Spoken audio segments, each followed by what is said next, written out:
Hi, my name is Steph Mischuk with killersites.com and killerphp.com, and welcome to Killer JavaScript 1. This is a beginner's video tutorial course on JavaScript.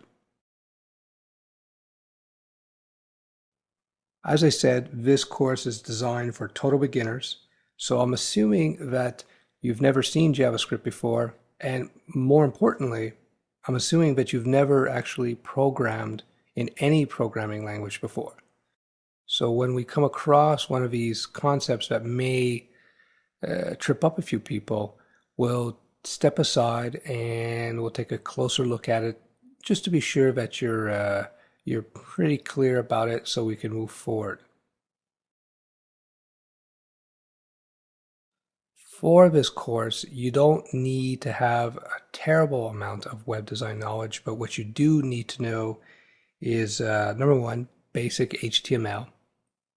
You should be comfortable writing HTML code, and you should also know some CSS. Although in either case, you don't need to be a guru, a maniac, nerd master in each of them. You just need to have basic working knowledge of HTML and CSS so that when we do our JavaScript work, you'll feel comfortable manipulating the HTML and so on with the JavaScript. That's a little sneak peek there.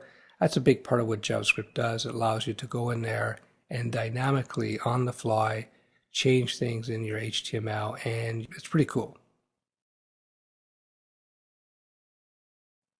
One thing about all my video tutorials, and Killer JavaScript 1 is no exception, is that I tend to really focus on practical work as opposed to theoretical.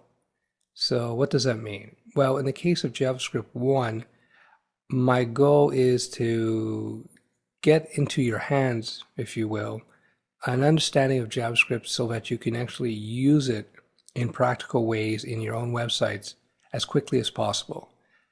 I'm not trying to make you in Killer JavaScript 1 into some sort of JavaScript guru, some maniac who understands the finer points and the nuances of the language. Because really, to have practical working knowledge of JavaScript, you don't need to really get that deep into it. And for most of us out there, we'll never need to get that deep into it. Again, the goal of this course is to emphasize the practical. So what I try to do as much as possible is to get you going with practical, usable JavaScript and JavaScript theory as quickly as possible. In terms of the software, you don't need anything special to write JavaScript code. All you need is your simple text editor, and you need the web browser, of course, to run the code. Any web browser will do because all the modern web browsers support JavaScript right out of the box. So what does that mean by support? It means it runs it.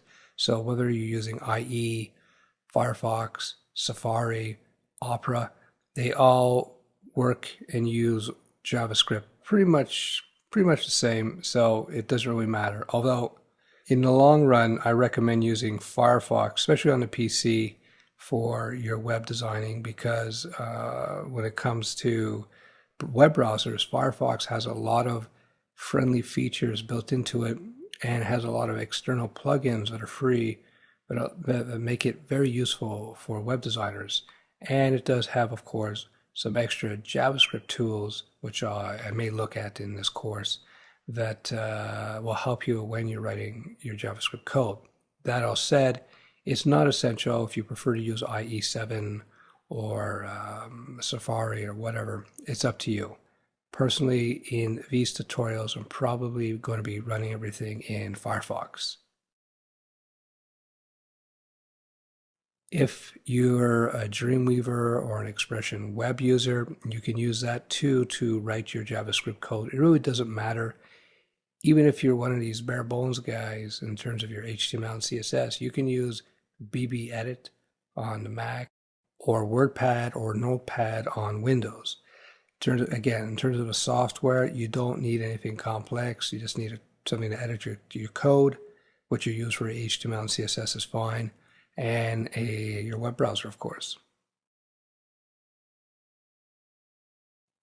To close off this introduction, I want to talk about the style of my presentation. And the style is something that's consistent throughout my videos. I won't give you the long version. I'm going to give you the short version here. Essentially, everything that I do is based on three principles: be simple, be practical, and be concise. So when I'm talking about being simple, when I teach JavaScript 1 or PHP or whatever, when I teach JavaScript 1, you'll find that I use a very easygoing language. I do my best to avoid complex nerd terms.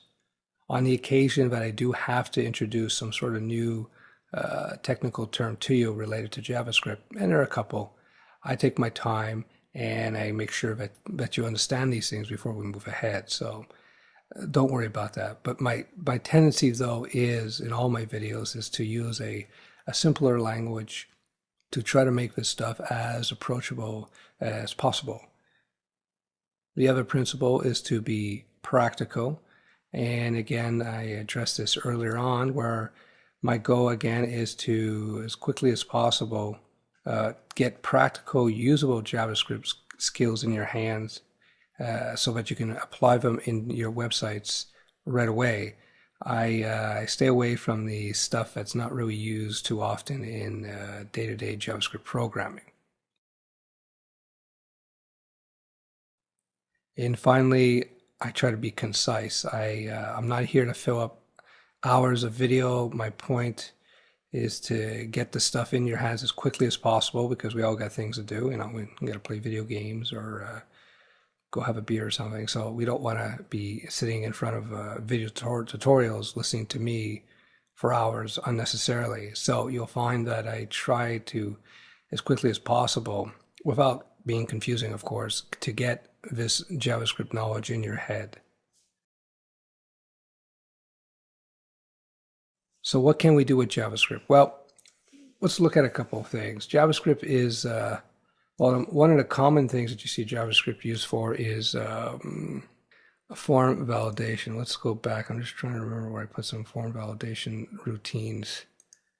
Here we go. Here's an old page in Killer Site. So here's a form. Now, it says it's looking for an email address. Now, when I click this, I'll click the join button. You see this little pop-up window? This is called a JavaScript alert box, and there's a message.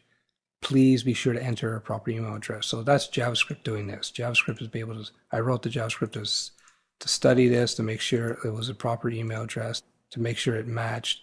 And then when somebody clicks on this, the JavaScript fires off and we get this error because I didn't put anything in there. That's a simple example. So we're going to look at that, how we can use JavaScript to verify form information. Another thing you can do with JavaScript is dynamically reposition elements on your page. So you got these nifty drop downs here. This is all done with JavaScript, of course. So we're going to look at stuff like this.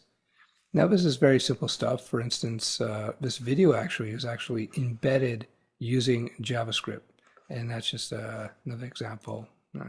Well, this is Flash, of course, but this Flash was embedded using JavaScript routines. And finally, I'm going to show you JavaScript is a universal standard, and so there's lots of free JavaScript libraries out there that you can use in your websites, and you can add a lot of power to your websites without doing very much work.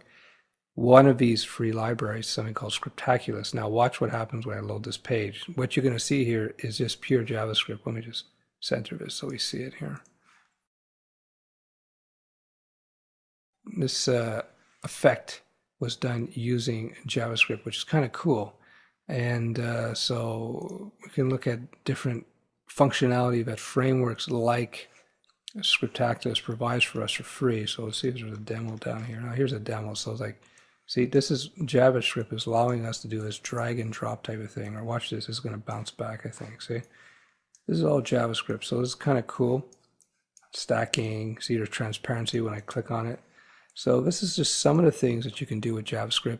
And Scriptaculous is just one of these JavaScript packages that are free that you can use to add all kinds of dynamic, cool functionality to your site without too much work.